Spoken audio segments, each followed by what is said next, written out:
y o covalente, y o, se agrega las dos, nosotros vamos a ver que los electrones no van a estar girando por todo el material, sino que van a estar localizados entre los átomos que componen el enlace.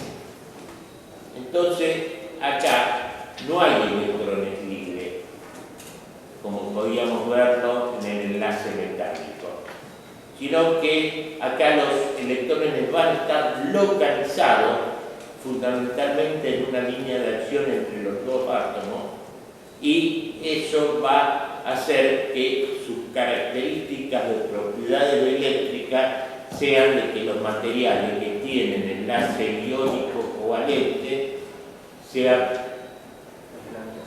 aislados o malos conductores. Entonces vemos cómo esta característica electrónica es la que empieza a definir las propiedades de los materiales. Entonces, la definición científica de cerámico es: los cerámicos son materiales inorgánicos. ¿Por qué? Porque dejo afuera todo lo que es la química orgánica. Eso no tiene nada que ver con los materiales cerámicos. No metálicos, porque también nosotros tenemos materiales inorgánicos, pero que pueden ser metales. Entonces, no metálicos. Compuestos por elementos que se ligan mediante enlaces iónicos y o covalentes. O sea, con esta definición nosotros ya incorporamos todo lo que habíamos visto anteriormente de materiales cerámicos, desde el ladrillo hasta lo que podría ser un semiconductor o un superconductor. Entonces, por eso yo le decía que me quiero centrar en la definición científica. Perdóname, ojo que en el Gruber volvió a la definición. Sí. Está la definición más o menos parecida y dice inorgánico y metálico. Tomen esta definición como válida, que a veces las traducciones en los libros no son las mejores. Y el Gruber dice que es metálico y no es. ¿Está? Sí, van a ampliar con el libro. Seguimos. Entonces, acá nosotros vamos a saber que nuestros átomos se van a distribuir generalmente en posiciones determinadas, que podrían ser posiciones cristalinas o no cristalinas. Para simplificar, vamos a tomar una red, en el caso de los metales, donde vemos que los átomos residuales están en los puntos de la red y los electrones, en el caso de los metales, andan girando por todo el espacio del material. Esto es lo que hace que los metales sean conductores eléctricos, ¿no? Porque tenemos el portador que anda suelto ahí, entonces ante la presencia de un campo eléctrico enseguida se mueve. En cambio, en los cerámicos, nosotros lo que tenemos son que los electrones van a estar en los orbitales entre los átomos, o sea, entre, pongamos, yo le voy a llamar anión al rojo y cation al azul, que el orbital molecular ese va a hacer que los electrones estén entre esos dos átomos. ¿Esos electrones son libres? No. Son electrones localizados. Están localizados entre los átomos residuales del átomo. Entonces, ante un campo magnético, ante un campo eléctrico, no se van a mover como se movían en los metales.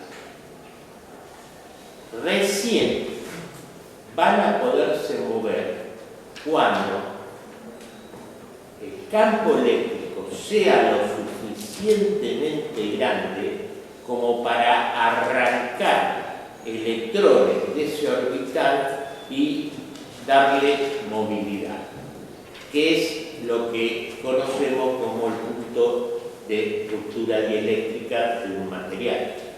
Es decir, un material aislante, ustedes saben perfectamente que se mantiene aislante hasta una determinada voltaje. Alcanzado determinado voltaje, es decir, se arrancan los electrones y ahí se produce la ruptura dieléctrica y el material se transforma en conductor. Pero eso es a muy alto voltaje. Entonces, ya vemos que los metales son muy buenos conductores electrónicos, los cerámicos son malos conductores electrónicos, ¿no? Y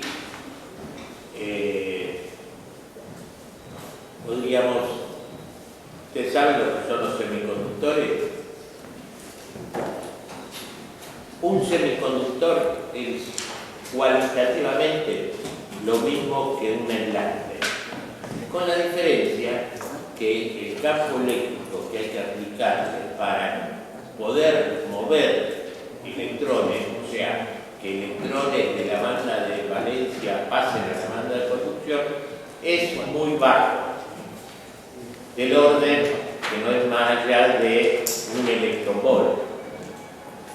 En cambio, un material aislante, por ejemplo, el grafito, necesita 7 u 8 electronvolts para poder arrancar un electrón de orbital X. Entonces, aquellos materiales aislantes que tengan muy bajo band gap, o sea, diferencia entre la banda de conducción y la banda de valencia, pueden ser semiconductores. Y de acá apareció toda la familia de los semiconductores y todas sus aplicaciones que son fundamentales en el campo de la aplicación electrónica. Propiedades térmicas. Bueno, ustedes saben que el calor se conduce por vibraciones de la red, o sea, vibraciones del sólido, y por los electrones libres que puede haber, semilibres, cualquier que pueda haber. Ahora, el asunto es que la conducción por electrones cuasi libres es casi el 70%, mientras que el 30% solo corresponde a la red. O sea, lo que nos hace que los materiales metálicos sean muy buenos conductores del calor y los materiales cerámicos sean malos conductores, ¿no? Ven, acá todo se va incorporando con lo que ustedes van viendo permanentemente. No hay nada que queda.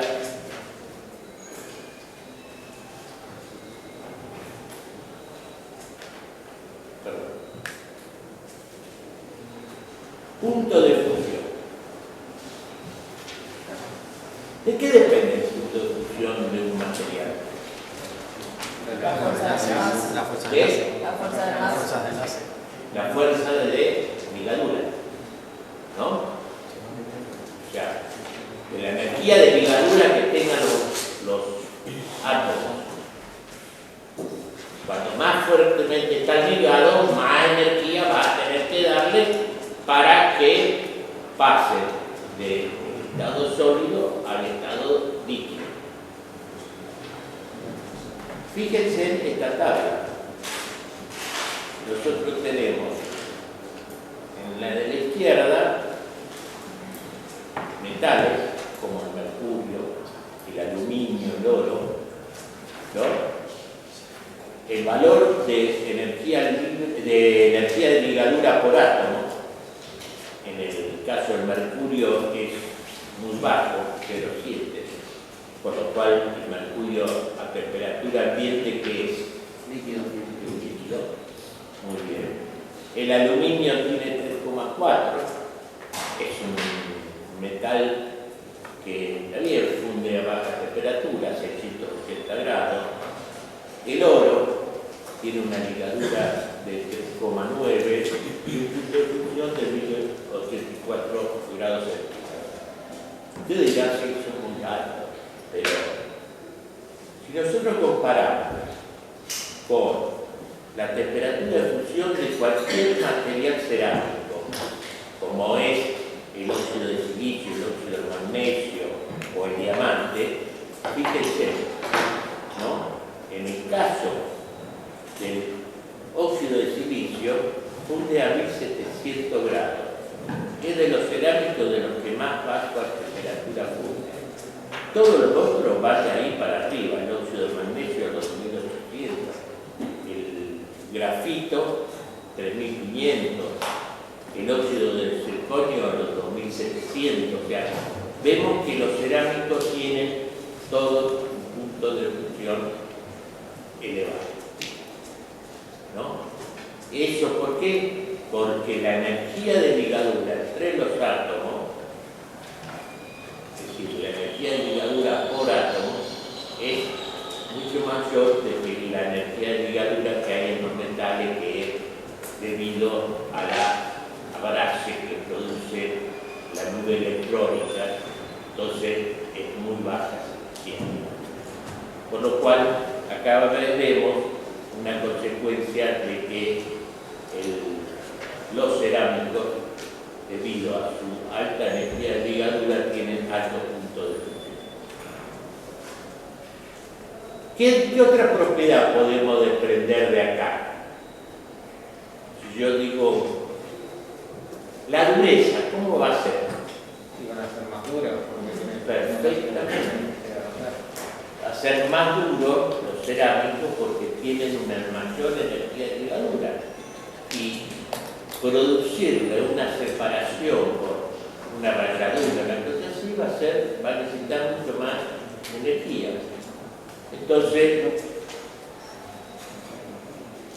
nos vamos a que los cerámicos tienen mucho mayor dureza que los metales. Generalmente, la escala Mohs es una escala media fenomenológica, experimental, es quién raya a quién. El más duro de todo es el diamante, pero fíjense que enseguida aparecen todos los óxidos, entre 10 y 9, y los metales van muy abajo. Los metales son muy blandos. Platino 4,5, el oro, la plata y el cobre son una cosa que hace que, para endurecerlo, ¿qué se le hace a los metales?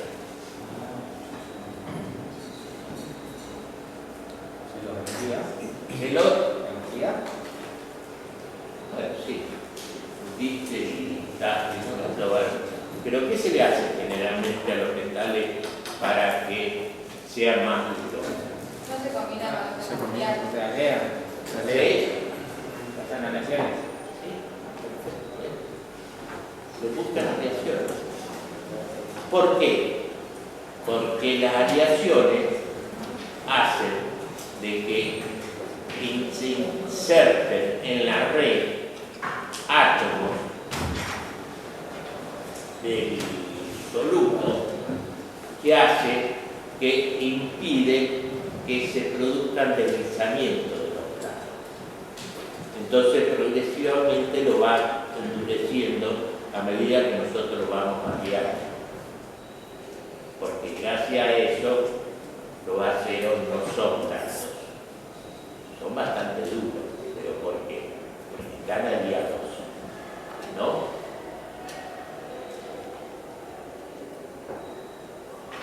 Y la otra característica fundamental es el tipo de fractura que hay en los materiales.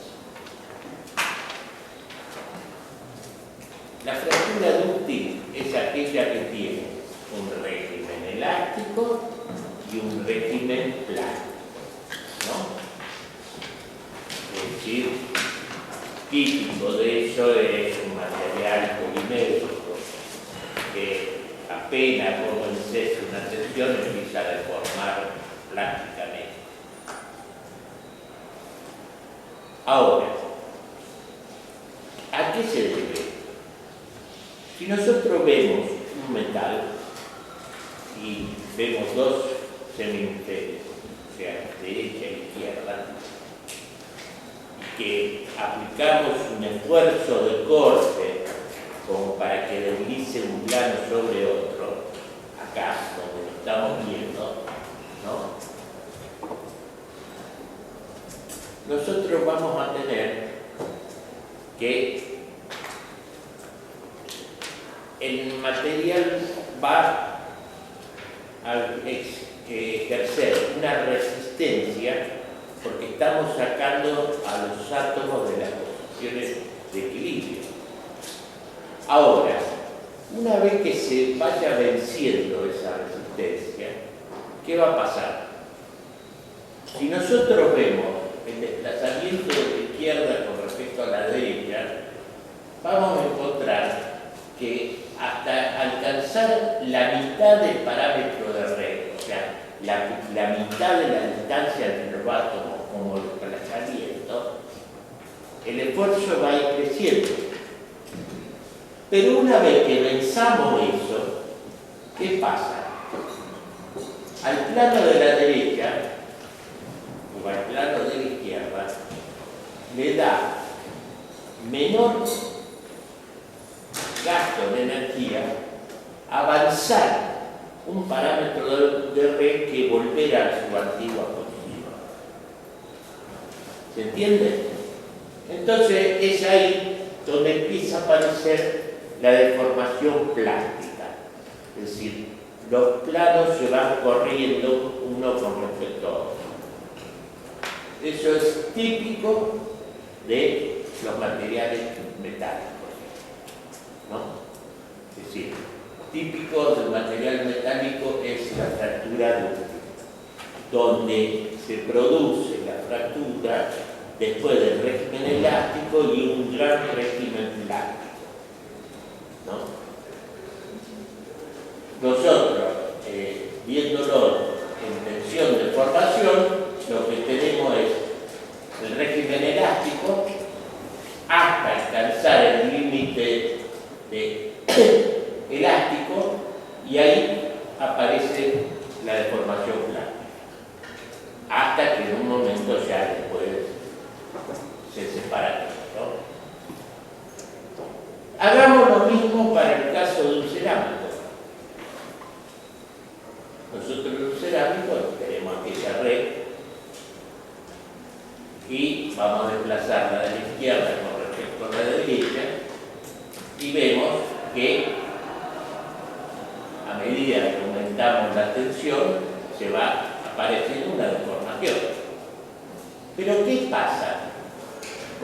Yo puedo llegar a poder desplazar un plano con respecto al otro.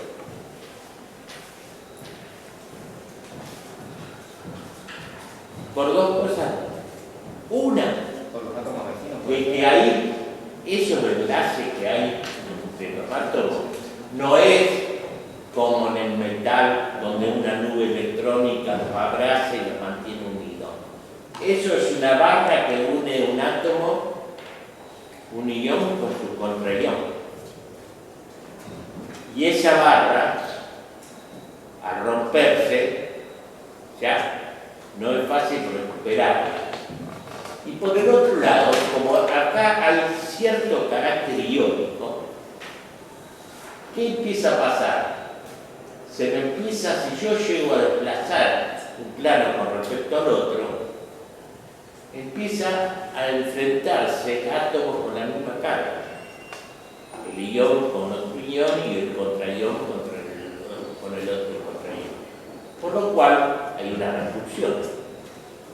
Entonces, acá no puede aparecer ningún régimen plástico, como aparecía en el caso de los metales.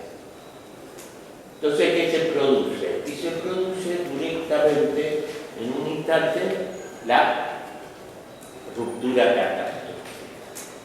Es decir, los cerámicos tienen régimen elástico, pero no tienen régimen plástico. ¿Alguien preguntas?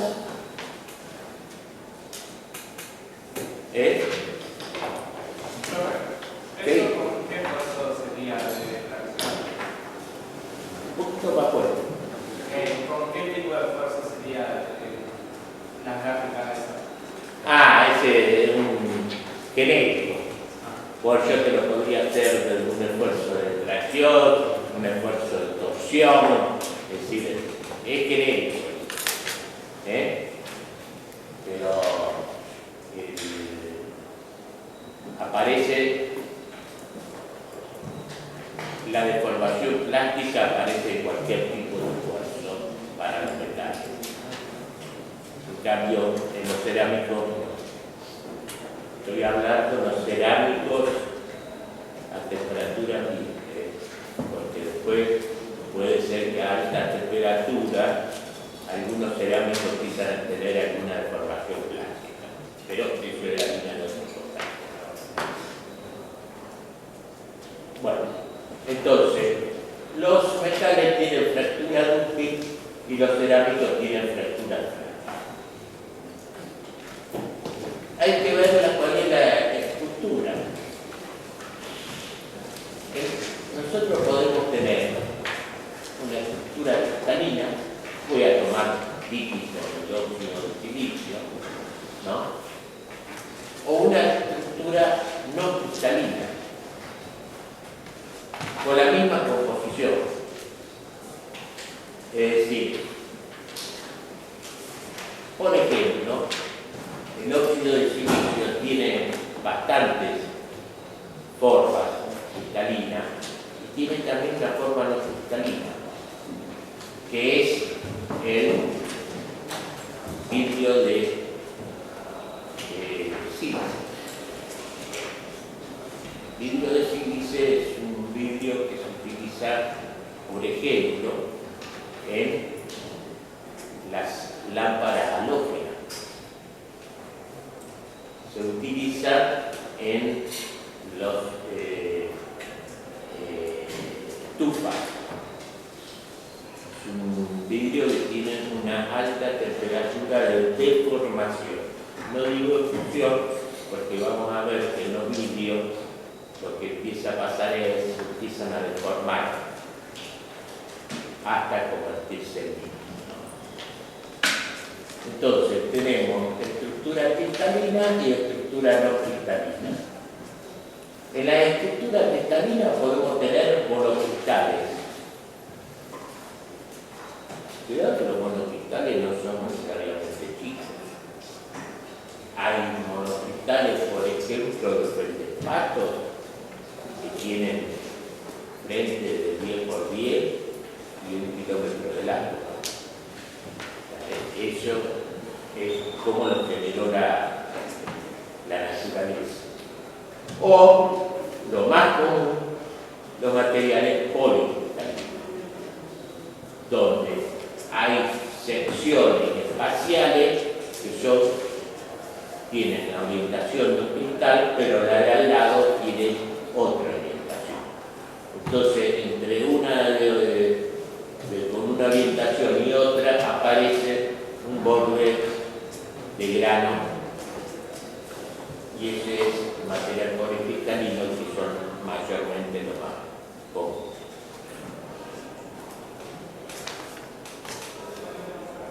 Bueno, hay aplicaciones en los cerámicos de todo tipo.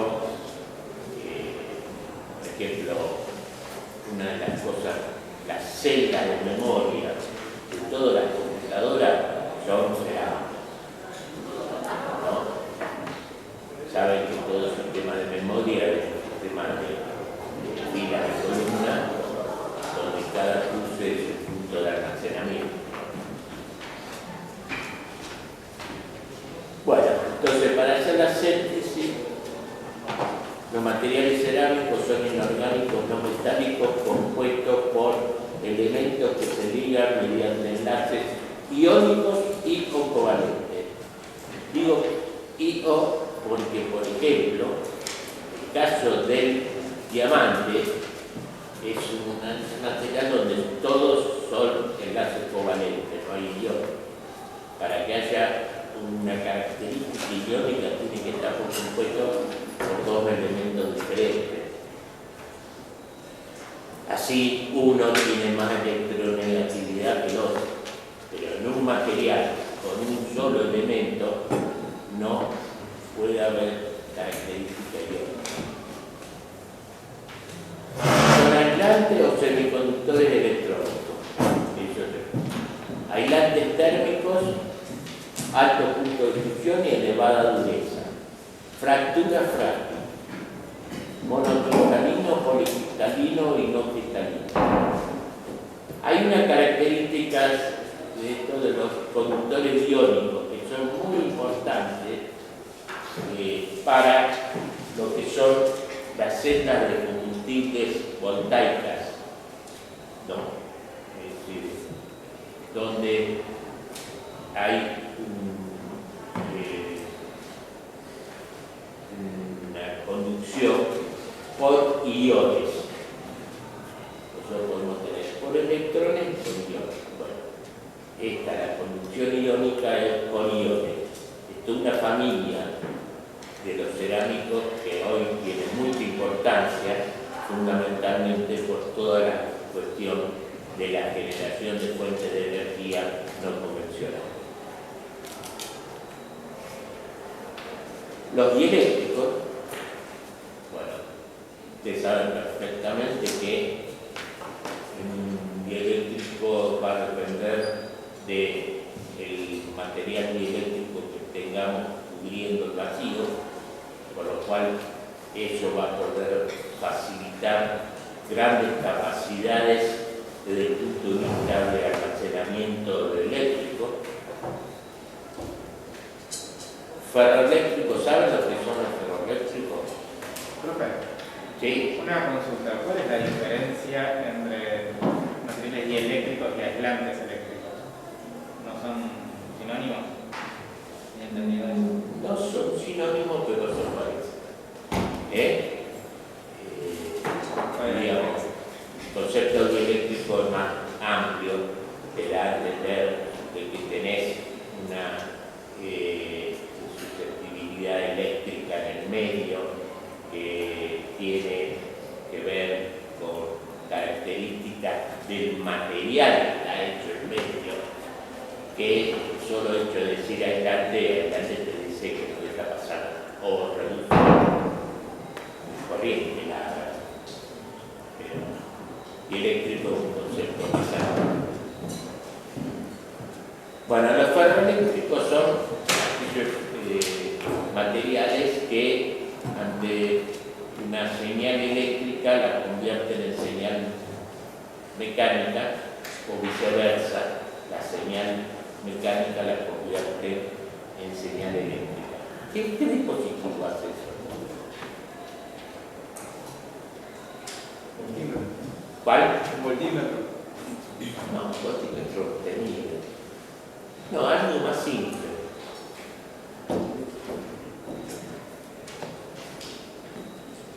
Parlante. ¿Qué hace un parlante? Agarra una señal eléctrica y la convierte en señal mecánica a la vibración, ¿no? Bueno, la familia de los ferroeléctricos hoy, ustedes agarran cualquier teléfono que tienen ahí y debe tener 50 o 70 ferroeléctricos, ¿no? Sí. Y después tenemos los superconductores de alta temperatura, bueno, que eso es una cosa bastante particular, que tuvo una gran importancia durante la fines de la década del 80, pero después quedó ahí relegado. No. Entonces, yo voy a ir a una cuestión, que es lo que le decía hoy ayer del proceso. En el proceso cerámico, fundamentalmente, nosotros lo que hacemos es aglomeramos polvo, le damos forma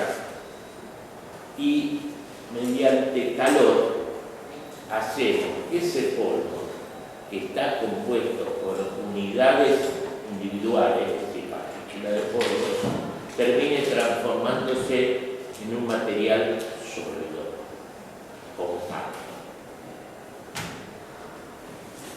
Esto que parece un trabapalabra es muy importante porque ha permitido obtener materiales que, si no hubiese sido por este proceso, que le vamos a llamar proceso de sintetización, no se podrían haber obtenido cosas. Y le digo ya de entrada, todo lo que son los combustibles nucleares no se podrían haber obtenido por un proceso de fusión y moldeo, porque el dióxido de uranio hunde cerca de los 3.000 grados. Y a escala industrial es ridículo. Después a escala experimental, todo lo que quiera, pero a escala industrial, por arriba de los 1.700, 1.800 grados, muchachos, no tienen viabilidad. Entonces, el proceso de sintetización es lo que ha permitido obtener materiales sólidos conformados con la forma que uno quiera a través de un proceso que se llama sintetización y se hace a una temperatura bastante más baja que la de fusión. ¿En qué consta esto? Entonces yo creo que veamos esas dos partículas importantes, ¿no?, que tenemos allá. ¿Qué tenemos? El contacto de las dos partículas genera dos cuellos, un cuello, ¿no?, porque eso es decir, simetría cilíndrica, ¿no? Ahora, ¿qué vemos nosotros ahí en eso? La superficie que vemos. La superficie del grano, de la partícula esa, es una superficie que es convexa, ¿no?, viéndola desde el centro desde el céntrico, la superficie es convexa. Ahora, los cuellos que se forman, ¿cómo eran? Son cóncavos. O sea que ya acá estamos viendo que sobre esa zona hay dos zonas que tienen distintas curvaturas. Una que era de la superficie de la partícula, con una superficie convexa, y la superficie del cuello, que es cóncava. ¿Ustedes alguna vez han escuchado hablar del fenómeno de capilaridad?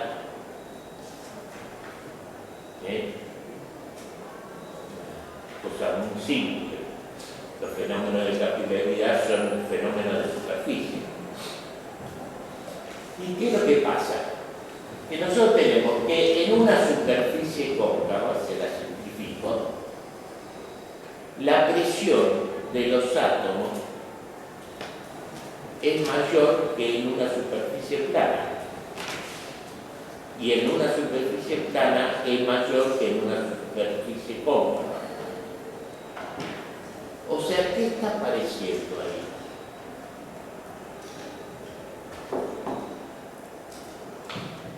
Una concentración de tensiones. Diferencia de Tensión. excelente.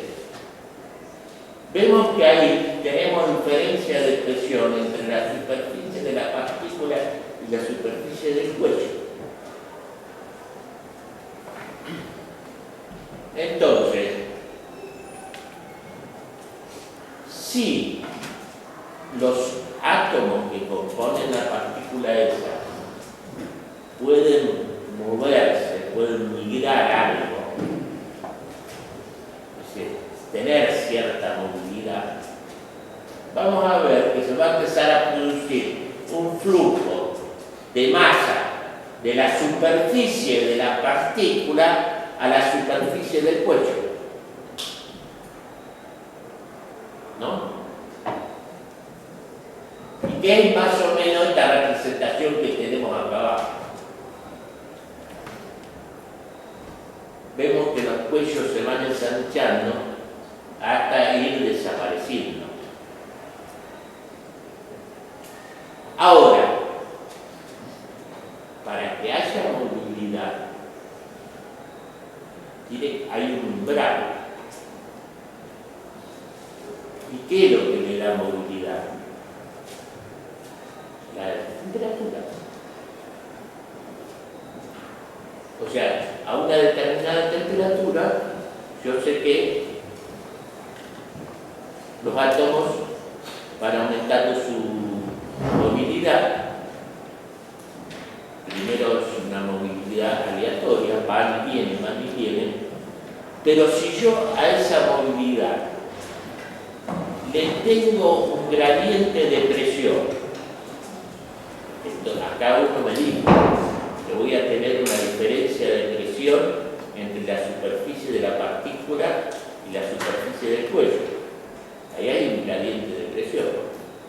Si al haber un gradiente de presión, los átomos se pueden mover, lógicamente van a irse moviendo para cubrir ese gradiente, en contra de ese gradiente. En conclusión, se va produciendo el flujo de masa de la superficie de la partícula a la superficie de los cuellos, hasta que eso termina en un momento donde colapsa todos los cuellos y todos los poros. Bueno, este proceso de sintetización es muy importante porque ha permitido obtener materiales que en otra fusión y solidificación no lo podíamos ver. ¿Por qué? Porque esta movilidad empieza más o menos a las 2/3 partes de la temperatura de fusión en grados absolutos.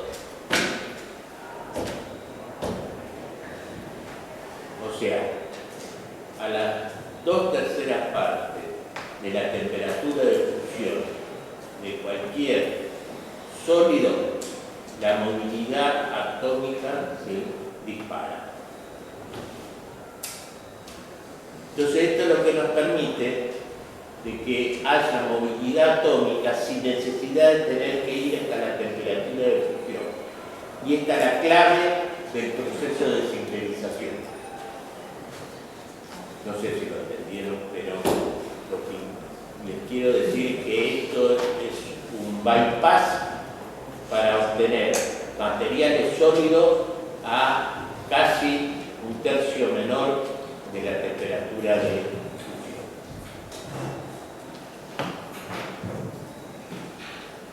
Porque vuelvo a insistir, a escala industrial, por arriba de los 1600, 1700, 1000, 2000 como máximo, no, las cosas se complican.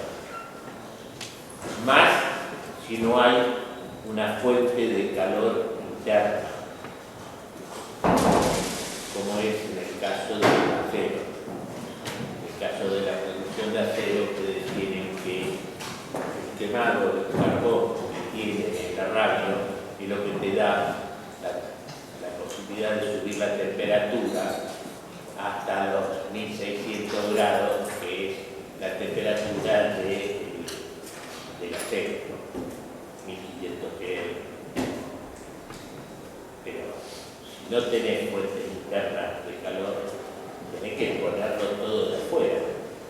Y todo de afuera es plata. O sea que hay procesos que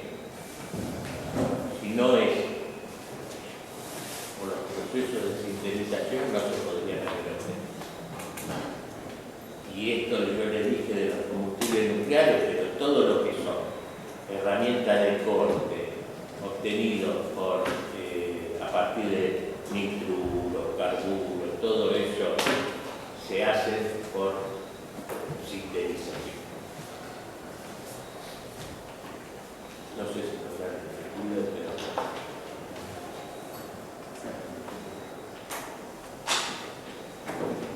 Bueno, vamos a ver los vídeos. Fíjense que le digo los vídeos. No digo el vídeo, los vídeos. Porque el vídeo entonces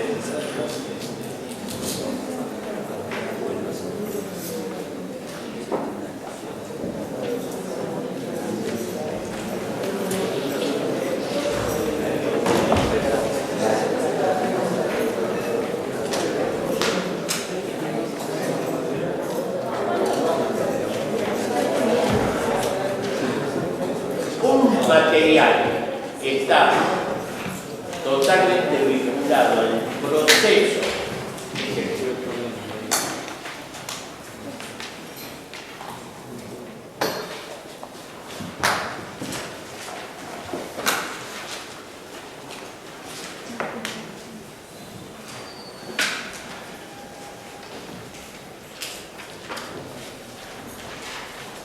los vidrios son materiales sólidos, no cristalinos, inorgánicos, orgánicos, hay, híbridos o metálicos.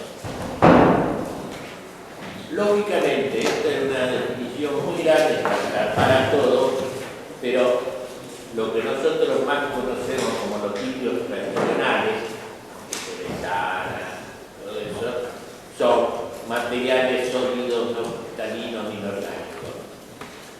Pero ustedes conocen, tenemos los orgánicos. Muchos lentes están hechos de material orgánico.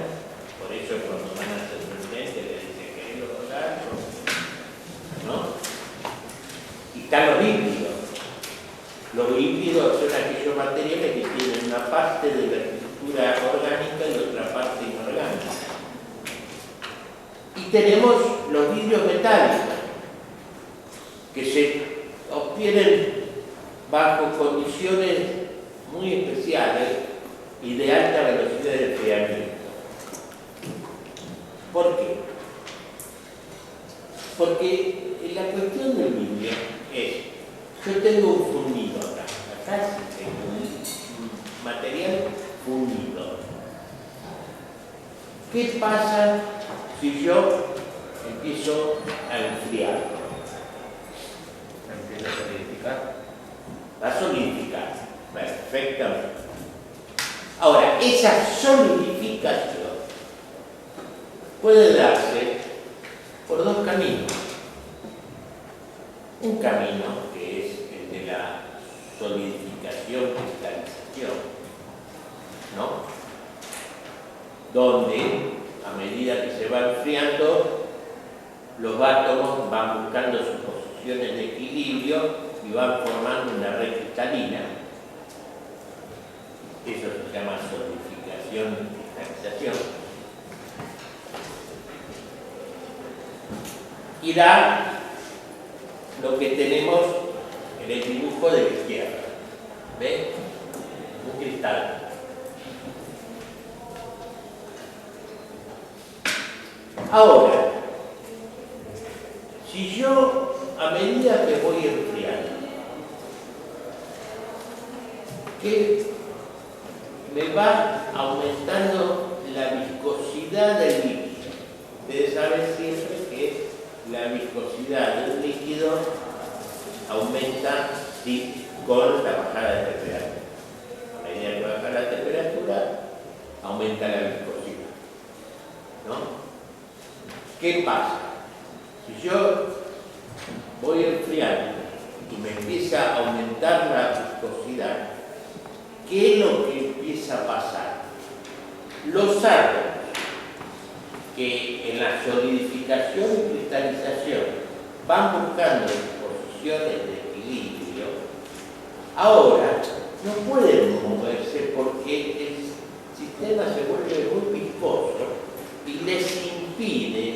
alcanzar esas posiciones de equilibrio. ¿Se entiende? Entonces, van a solidificar por un proceso de vitrificación.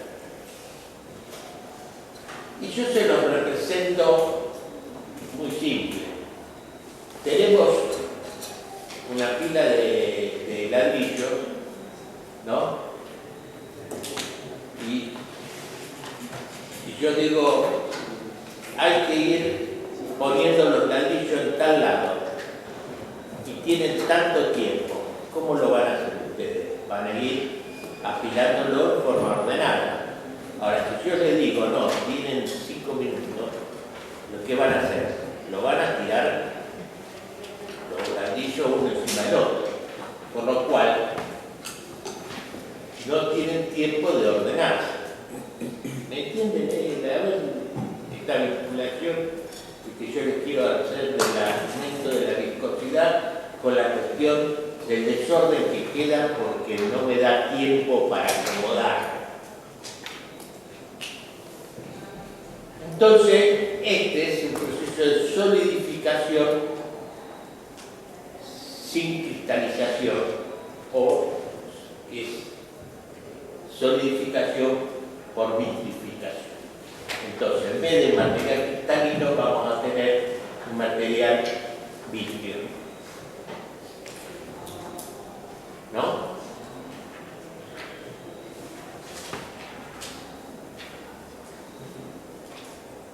Ahora, nosotros vamos a ver que en los vidrios comunes la característica que tienen esos vidrios, esos compuestos que forman el vidrio común, es que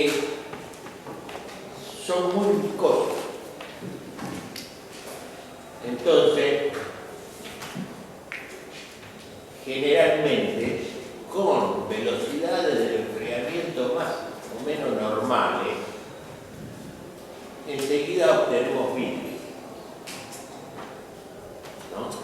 Todos los vidrios que son de silicatos tienen este problema, tienen una gran viscosidad, entonces generalmente cuando nosotros tenemos el fundido es muy viscoso y eso generalmente cuando solidifica da cierto vidrio.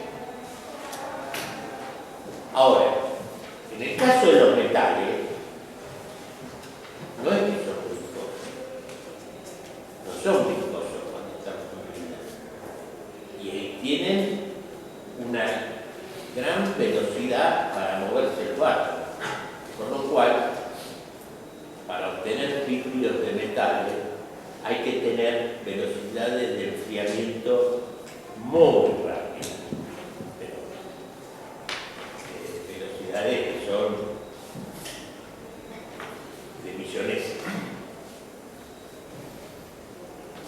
Los métodos para obtener un enfriamiento rápido están basados en la experiencia de calor y termodinámica básica.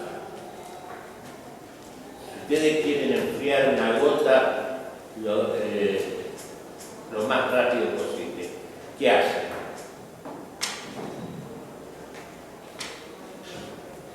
Algo con un calor específico muy grande. ¿Cómo? Lo ponen en contacto con algo con un calor específico muy grande para que transmita más calor. Perfectamente. Lo ponen en contacto con algo que tenga una alta capacidad calorífica. Entonces, ¿cuál es? Por ejemplo, estirar una gota de ese líquido entre el medio de dos planchas. Las planchas, ¿qué temperatura están? Temperatura ambiente, ¿no? Y cae la gota fundida entre las dos planchas. Esto es un enfriamiento casi inmediato. Lo lleva de la temperatura de fusión que tiene el líquido, vamos a ponerle 1200 grados, a temperatura ambiente casi inmediatamente. Bueno, esa es una de las técnicas que hay para producir los vidrios metálicos, ¿no? Ahora, los vidrios vidrios tradicionales, los de silicato, tienen velocidades de enfriamiento no son tan necesarias, sino que son suficientes, por ejemplo, en un proceso de soplado, o en un proceso de estirado. Pero esos son los vidrios de silicato, esos son los vidrios comunes, los más conocidos. Bueno, pero tengamos en cuenta que el vidrio y el cristal tienen la misma composición química. Lo que tienen es un distinto proceso.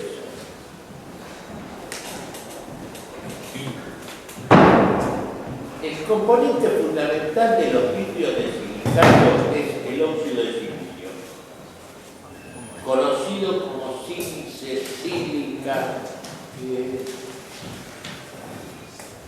es silicio oxígeno. Funde a los 1700 grados.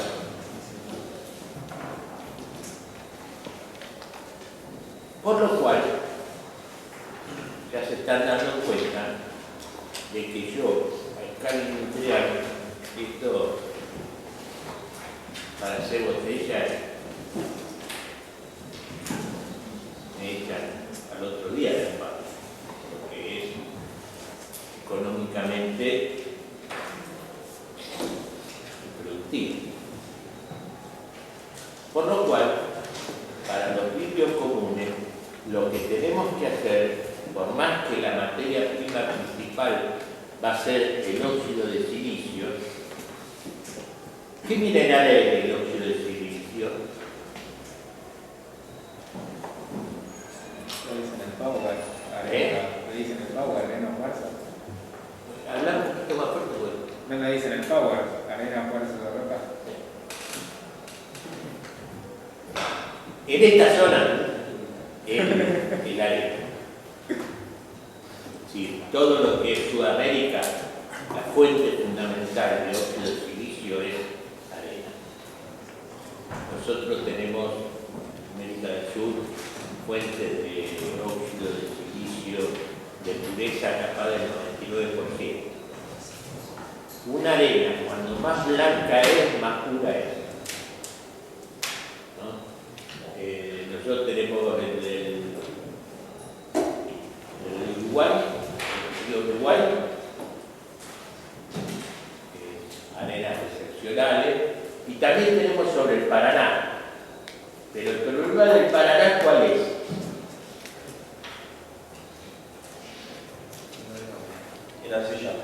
El río Marrón. ¿Y por qué es el río Marrón el Paraná? Porque descarga en el Paraná el Bermejo. Y el Bermejo trae un montón de sedimentos. No sé si lo habrán visto alguna vez siendo en avión. Ven cuando se conecta el Bermejo con el Paraná. Al norte el Paraná es totalmente claro y al sur es oscuro. Bueno, el problema que tiene el Paraná es eso, la sedimentación. Pero tiene arenas también, que pueden ser de muy buena calidad, si bien hay que limpiarlas, porque el gran problema que nosotros tenemos en las arenas es la presencia de hierro que enseguida te da un color mirándola. Entonces, si vos estás usando arenas para producir una cerámica de base blanca, que te venga una arena color amplio, pero nosotros, en Europa sí, en Europa no hay arenas, no hay arenas silícicas. Todo lo que van a ver son arenas cuarcíticas, de calcíticas, son de carbonato de calcio, ¿no? Es decir, casi no hay. Entonces sí, en Europa la fuente de óxido de silicio es el cuarzo. El cuarzo es una roca, la cual la muelen. Entonces nosotros tenemos que, para hacer vidrio, tenemos que usar la arena, pero bajar esa temperatura. Entonces aparecen determinados compuestos o como elementos, agentes químicos, que lo que hacen es entran en la estructura de la sílice, la debilitan y permiten de que la sílice, al calentarse, se pueda fundir a más baja temperatura.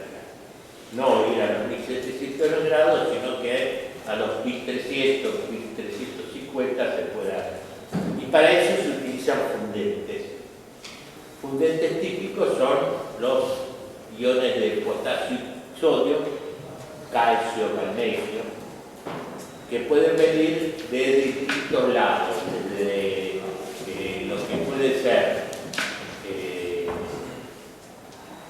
minerales o puede ser alga marina, lo que sea. Entonces con esto nosotros podemos bajar la temperatura de fusión de la sílice, es decir, la atacamos a la sílice, y se obtiene un fundido a más baja temperatura.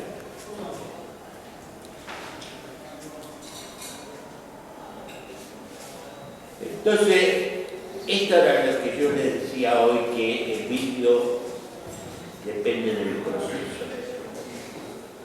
Fíjense en este gráfico.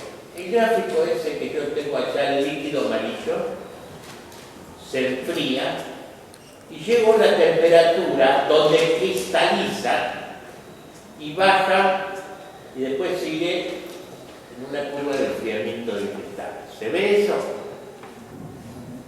O sea, ese es un proceso de solidificación con cristalización. Es típico de una cristalización. Ahora, si yo llego a la temperatura de fusión, acá, pero el líquido se mantiene, en vez de cristalizar, se mantiene como un líquido sobreenfriado,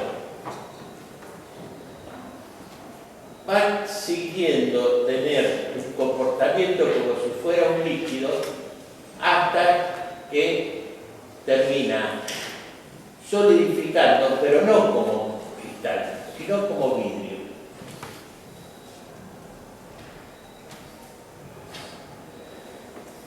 Bueno, eso hace de que ustedes fíjense, la obtención del vidrio depende del proceso. Yo puedo obtener distintos tipos de vidrio de densidad, por ejemplo, que tengan diferentes densidades, teniendo la misma composición, pero cambiando el proceso de enfriamiento.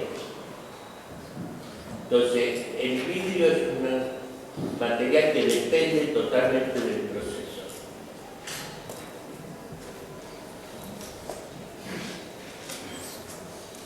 Ok, cortamos un toque que cambio el cassette. El orden de 10 millones de botellas diarias. México tenía 50 millones de botellas. Y bueno, la producción de vidrio plano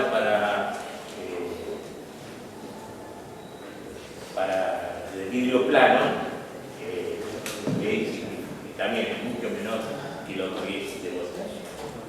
Pero bueno, acá yo les quiero mostrar, esto es un gráfico de viscosidad versus temperatura de un vidrio, ¿no? Vemos que a baja temperatura, estoy hablando ya de la viscosidad del vidrio es altísima, y a la 14,4. A medida que caliento va bajando la viscosidad. Bueno, en esta zona que está acá rojo es la zona de conformado de los vidrios por los distintos métodos, por métodos de soplado, de estirado y de flotado. Y últimamente el vidrio plano se produce fundamentalmente por flotado, ¿no?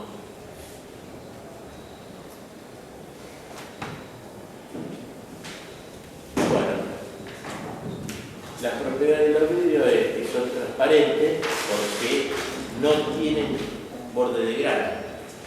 Al no tener borde de grano, no hay dispersión de la luz. Entonces, el vidrio ópticamente es un vidrio que no dispersa la luz, que es un material que no dispersa la luz. Fractura frágil solamente tienen régimen elástico. La dureza es de media a alta, son aislantes eléctricos, aislantes térmicos, tienen una gran estabilidad óptica. Estos vidrios que estamos hablando, los vidrios clasificados. ¿Por qué? A diferencia de los materiales orgánicos, ¿cuál es el problema de los materiales orgánicos? Se gasta con el tiempo. Es decir, la radiación ultravioleta los degrada totalmente. En cambio, los vidrios no tienen ningún problema con degradación por radiación. Y otra de las cosas que tienen es la estabilidad química. La mayoría de los vidrios tienen una muy buena estabilidad química, es decir, que no son atacados por agentes, a excepción de agentes altamente alcalinos, ¿no? Con lo cual, ¿qué es lo que hace que el vidrio sea excepcional? ¿Para qué? Para un envase, una botella, un frasco, una cosa así. Fíjese que a pesar de todo el desarrollo que hubo en los plásticos, con los PET, todo eso, todavía al vidrio no le han podido disputar la cuestión de ser el envase clave, ¿no? Tenía un problema el vidrio, que era el peso. No sé si ustedes alguna vez habrán visto un viejo envase de digo de hace 40 años atrás, de Coca-Cola. El vidrio tenía casi un centímetro de espesor. Hoy han reducido totalmente. Entonces, el problema que tenía el vidrio, que debido a su inestabilidad mecánica por impacto, hacía necesario que tuviera espesores muy grandes, y lo cual hacía de que pesara mucho el envase de vidrio. Y cuando ustedes tenían de que todo el envase era retornable, tengan en cuenta que hay casi un 30 o 40% de peso carga que se va moviendo, y eso no tiene ninguna significación económica. Al revés, hay que estar pagando eso permanentemente. Entonces, en eso fue que el plástico empezó a tener ciertas ventajas, porque el envase pesaba menos, pero desde el punto de vista de la estabilidad química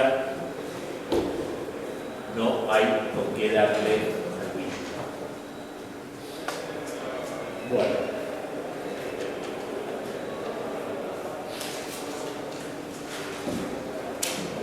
en los vidrios tenemos el vidrio común, tiene aproximadamente entre un 71 y un 73% de óxido de silicio, entre un 9 y un 13% de óxido de calcio, entre un 12 y un 15% de óxido de sodio, y después algunos otros, ¿no? Pero acá no es que hay una composición exacta, son rangos de composición. Los vidrios comunes, tanto de ventana como de botella, andan todos en el rango ese. Después, cuando me digan de la botella ámbar, bueno, esa sí tiene óxido de manganeso aparte, agregado por la cuestión. Otro vidrio que tenemos, pero es importante ver acá, fíjense en los coeficientes de dilatación. El vidrio común tiene un coeficiente de 9 por 10 a la menos 6 por centímetro por grado centígrado, lo cual hace que el vidrio tenga problemas de choque térmico. Si yo tengo un material que es muy sensible al choque térmico, es debido a que tiene un relativamente alto coeficiente de dilatación y un bajo coeficiente de conducción térmica. Porque eso lo que hace es que al tener un bajo coeficiente de conducción térmica, hace que se generen zonas de muy distintas temperaturas. Si la conducción térmica es alta, enseguida uniformiza la temperatura. Entonces, si hay bajo coeficiente de conducción térmica, hay zonas que van a quedar más calientes y zonas que van a quedar más frías. Si a eso le sumamos que tienen coeficiente de dilatación alto, ¿qué quiere decir? Las zonas calientes van a estar más dilatadas, las zonas frías menos dilatadas. ¿Qué va a aparecer en la zona de frontera? Tensiones. Y bueno, esas son las tensiones que se rompen los materiales con choque térmico. Entonces, el vidrio común sufre el choque térmico terriblemente. Ahora mismo pusieron un vaso frío arriba de un vidrio caliente, se le rompió, o algo caliente, lo pusieron en un mármol y se rompió. Entonces, hubo desarrollo para hacer vidrios más resistentes desde el punto de vista del choque térmico. Y de ahí aparecieron los pires, que los pires son vidrios de vuelo silicado. Pero fíjense que tiene óxido de silicio y óxido de sodio y óxido de boro.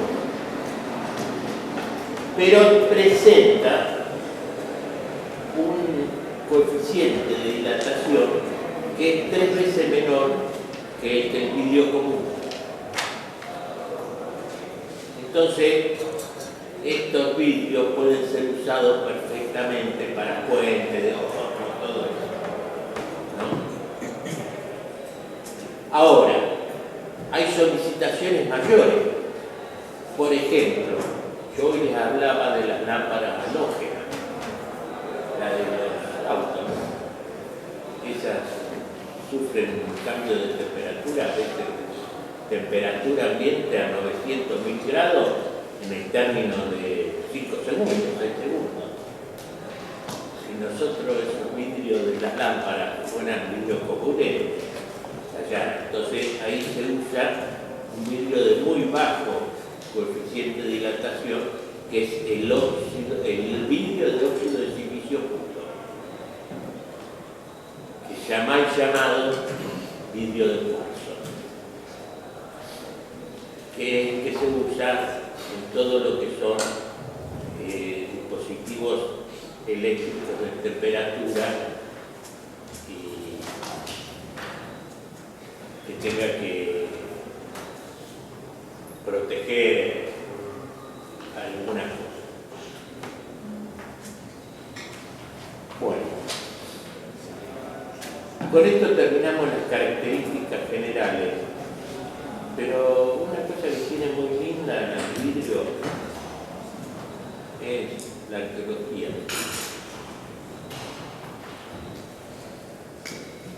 Y el vidrio y la cerámica vienen de caminos diferentes. Nosotros, según nuestra definición científica que hemos dado, son muy parecidos, ¿no? ¿En qué se diferencian? En el proceso. Que uno lo hacemos por un proceso de conformado en verde, después sintetizamos. O fundimos y después enfriamos. Pero la composición química es casi la misma. Pueden ser. Pero en la historia han tomado caminos totalmente diferentes. La cerámica ha sido una de las primeras cosas que desarrolló el hombre. Tengan en cuenta que fue lo primero que podían hacer, agarrar un pedazo con la mano, tierra, darle forma, eso después cocinarlo, ¿no? Y ya les quedaba algo sólido, compacto. La historia del vidrio es más complicada. Según dicen, fue en zonas del Mediterráneo donde por concentraciones de ácidos solares que generaban fusiones de arena y ahí aparecían pepitas de vidrio, hasta que el hombre se entró a dar cuenta de eso. Pero la historia del vidrio es muy apasionante porque, diríamos, tiene un correlato con todo lo que es la tecnología humana. Viene desde, bueno, tenemos desde los Mesopotamia, en Egipto, pero donde se producen los grandes saltos es en Roma.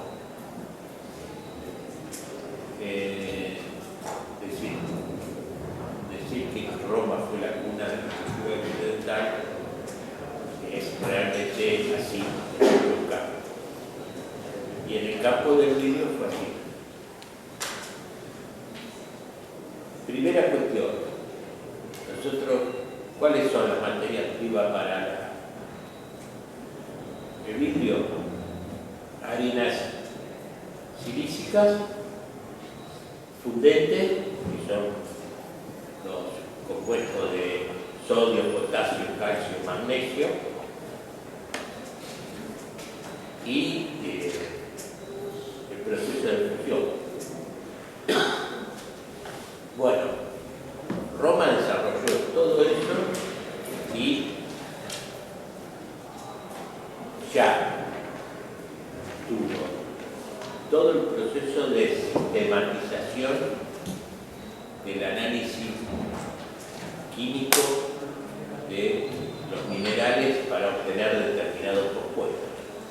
Todo esto son objetos de vidrio obtenidos por los romanos.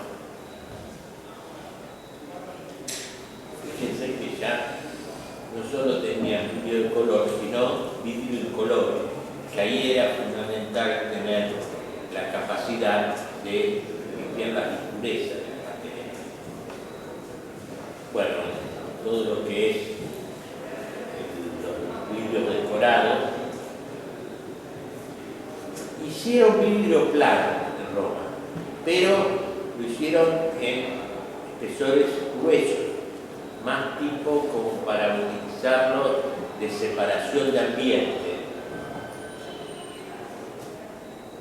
Bueno, el problema fue cuando se desmembró el Imperio Romano, que ahí empezaron a disgregarse, toda la tecnología vidriera pasó a ser secreta. Mientras todo dependía de Roma, fíjense, esto era Roma. Ahí no había restricciones a la circulación del conocimiento. Pero después de que se cae el Imperio Romano de Occidente en 475, todo lo que se desprende de ahí empieza a haber una gran disputa por el secreto de la tecnología bíblica, ¿no?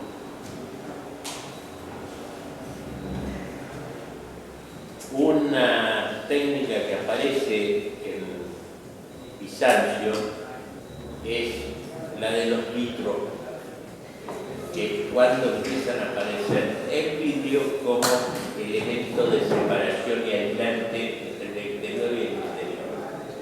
Al principio aparece como los vitros, fundamentalmente con todo motivo religioso y artístico, y para que apareciera el vidrio plano, como nosotros lo conocemos, eso aparece con Venecia en el siglo X. Los venecianos tenían una gran capacidad de navegación y de comercio, por lo cual fueron uno de los principales centros vidrieros de Europa. Desarrollaron el vidrio plano a partir del soplado. Perdón, yo no le dije, pero la botella ya la desarrolló Roma en el año 3 a.C. por soplado. Bueno, lo que hacen los venecianos es, mediante el proceso de soplado, obtener vidrio plano. Entonces, soplado, después se produce un estirado, después lo cortamos y después lo aplanamos. Y así se obtuvo el vidrio plano de ventana. Esto en el año 1000. Este proceso se siguió usando hasta el inicio del siglo XX. O sea, que duró casi 10 siglos.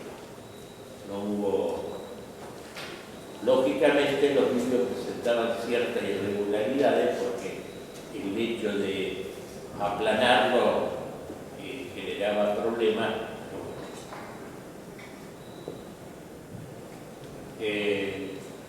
Venecia desarrolla todo lo que es la cuestión de espejo, que después los primeros, los que más se abocan a eso son los franceses, ¿no? Bueno, toda la cuestión de decoración, de vidrio, los venecianos hicieron muchos desarrollos. Se plantean cuestiones políticas, los vidrieros pasan a ser personajes secretos, de protección industrial, ¿no? Había grandes disputas entre las distintas regiones por los vidrieros. Y en el siglo XVIII es cuando se produce, es decir, en el siglo XVII, Francia pasa a la cabeza con la producción vidriera por dos elementos claves. Uno, por la gran difusión de los espejos que se da en Francia, por cuestiones decorativas, y la otra cuestión es por la fabricación de envases. En esa época, en 1665, no, 1650, no es que se descubre, se encuentra con que el alcornoque se puede usar como corcho en las botellas, lo cual al humedecerse se hincha y produce un sello que impide la entrada de aire o la salida de aire, de gas. Esto lo que le da una gran ímpetu a la producción de bebidas espirituosas, los vinos, todo eso. Viene, por eso que Francia tiene un gran desarrollo de la industria del vidrio y del vino.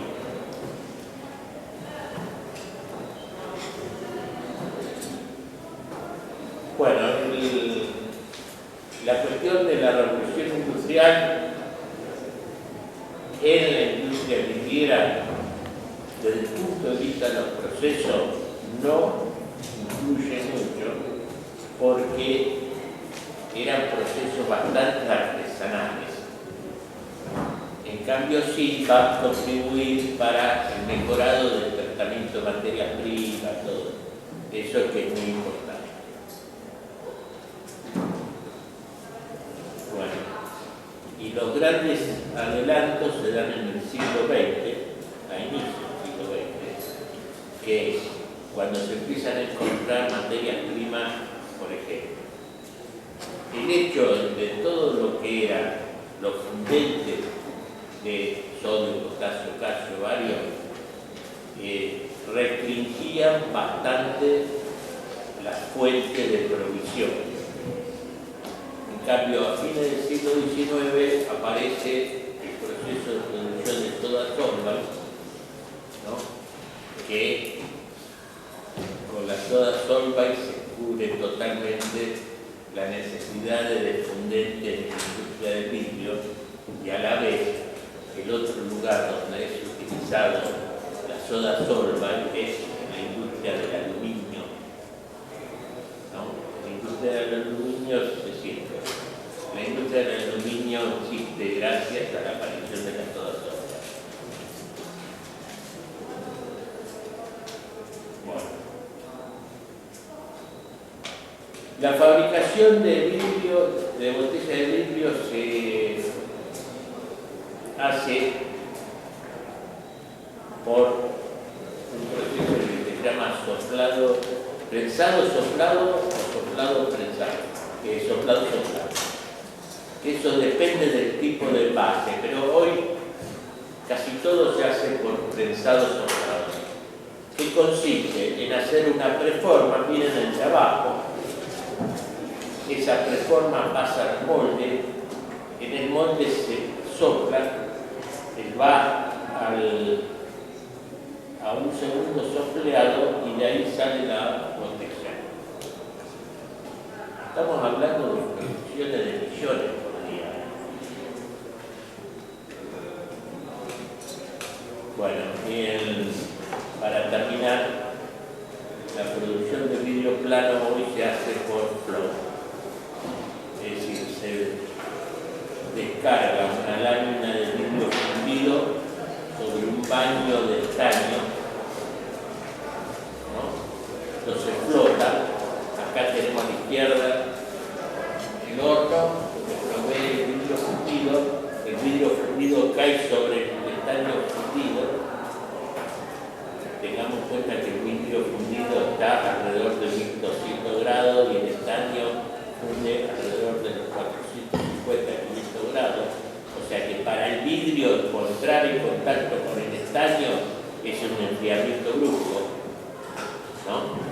Porque viene de estar en 1200 grados y el estaño está a 450.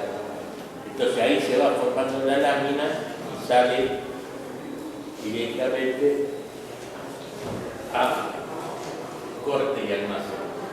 Este método se desarrolló en la década del 60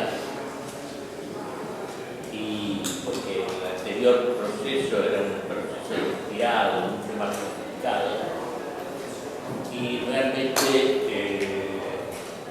barrió toda la producción de vidrio a nivel mundial, a tal punto que la empresa que hizo esto fue Pinkerton, que luego asociada con Saint-Gobain se ha quedado con toda la producción de vidrio plano a nivel mundial. A excepción de algunos estados de Estados Unidos que no le reconocen patente, todo a nivel mundial está de Pinkerton o Saint-Gobain. Bueno, he podido hacer. tratado de hacer lo mejor posible, contarle lo que la industria del círculo es. Bueno, le agradecemos al doctor De Santi. Mañana a la tarde se va a